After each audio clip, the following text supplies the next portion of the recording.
Hello foodies, ఎలా ఉన్నారు? అందరూ బాగున్నారా? టడా! ఈరోజు మన రెసిపీ వచ్చి రవ్వ లడ్డూలు. మరి రవ్వ లడ్డూలు అంటున్నారు ఏంటండి ఆ రెడ్ కలరు అనుకుంటున్నారా? అదేనండి మన స్పెషల్. ఈరోజు మనం చేసుకునేది బీట్రూట్ రవ్వ లడ్డూలు. మరి ఇంకెందుకు ఆలస్యం, తయారు చేసేసుకుందామా? దీనికోసం మనకి కేవలం 5 ఇంగ్రీడియంట్స్. అదేంటో చూద్దామా? బొంబాయి రవ్వ, బీట్రూట్ జ్యూస్, నెయ్యి, పంచదార పొడి అండ్ పాలు. Okay, let's start the process. ముందుగా మనం ఆ బీట్రూట్ని సన్న సన్న ముక్కలుగా తరుక్కొని దాన్ని మిక్సీ పట్టి దాని నుంచి మనం ఆ పల్ప్ని తీసుకొని దాని నుంచి గుజ్జుని సేకరించుకోవాలి. అదేనండి బీట్రూట్ జ్యూస్.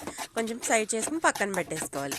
సో ఇంకొక సైడ్ ఏం చేయాలంటే పంచదార ఉంది కదా, దాన్ని దాంట్లో కొంచెం ఒక 2 యాలకులు వేసుకొని ఒక కప్పు పంచదార తీసుకుంటే మనకి కప్పున్నర పంచదార పొడి వస్తుందండి. సో దాన్ని మిక్సీ పట్టేసుకుని పక్కన పెట్టుకోవాలి. ఇప్పుడు మనం ఒక బాణీ తీసుకొని దాంట్లో ఒక 2 స్పూన్స్ ఆఫ్ నెయ్యిని తీసుకొని అదే బొంబాయి రవ్వ ఉంది కదా, దాన్ని అందులో వేసి మనం తిప్పుతూ ఉండాలి. అదేనండి, టోస్ట్ చేస్తూ ఉండాలి. సో ఇలా టోస్ట్ చేసినాక అది కొంచెం వేగినట్టు అనిపిస్తుంది కదా, స్మెల్ వస్తుంటే.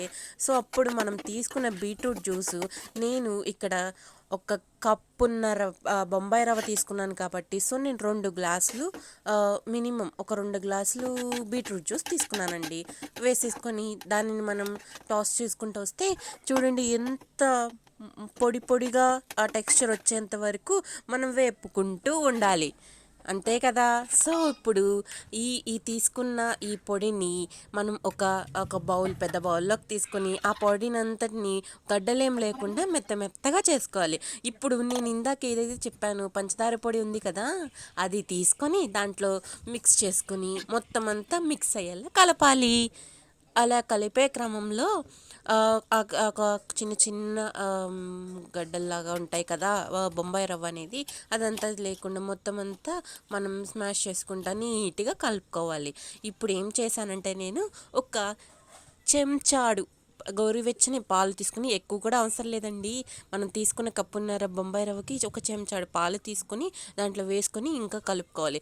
ఇంకెందుకు ఆలస్యం, ఇంకా వాటిని బాగా కొంచెం నెయ్యి అనేది రాసుకుంటూ నెయ్యి వేసుకొని మళ్ళీ కలుపుకొని ఇప్పుడు ఇంకా స్టార్ట్ చేయడం ఏంటండి, అది రౌండ్గా చుట్టేసుకొని పక్కన పెట్టుకోవడం. అంతేనండి, ఎంతో ఈజీగా మన ఇంట్లో వాటితోని ఈజీ అండ్ హెల్దీ, పిల్లలకి బాగా నచ్చే బీట్రూట్ రవ్వ లడ్డూలు తయారీ. మీకు నచ్చిందని అనుకుంటున్నాను. ప్లీజ్ సపోర్ట్ చేయండి. మీకు నచ్చితే ఖచ్చితంగా లైక్ చేయండి. టేస్ట్ అయితే సూపర్ వచ్చింది. బీట్రూట్ రవ్వ లడ్డూలు సూపర్ ఉన్నాయి కదా. ఖచ్చితంగా లైక్ చేయండి. మీరు కూడా ఇంట్లో ట్రై చేసి కామెంట్ చేయండి. థ్యాంక్